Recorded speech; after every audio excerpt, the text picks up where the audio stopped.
Комисиите за проценка на штети се на терен, откако градот во неколку општини направи штети на лозовите и овошните насади, житните култури и пластениците.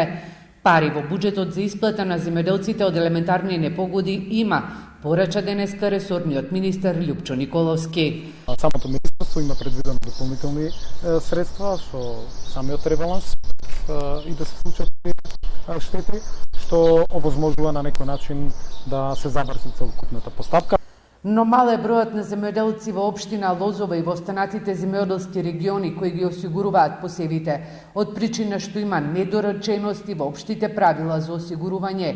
Младен Митев, чија компанија е најголема во Штипско-Карбинскиот регион за одгледување на овоши и има околу 200 хектари, вели дека незамисливо еден современ земјоделец во услови на климатски промени да не ги осигура своите посеви.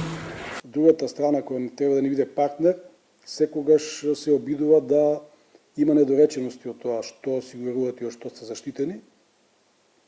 А ако ви се случи после некоја непогода, тога веќе има друго, така да се изразам, тумачење на осигурувањето, па плодовите не биле паднати на земја, па тоа било основно осигурување, не осигурување од квалитет, тоа било посебно осигурување од квалитет, треба да плате пак дополнителна премија за тоа.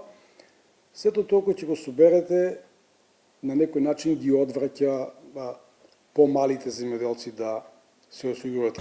Пропустите, високите премии и тешката исплата на штетите на осигураниот труд се причина што голем број од земјоделците не ги осигуруваат своите насади.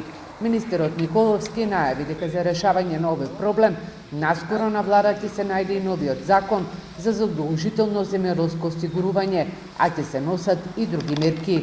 Од Агенцијата за супервизија на осигурувањето вела дека сега од 11 компании 4 продаваат земјоделско осигурување.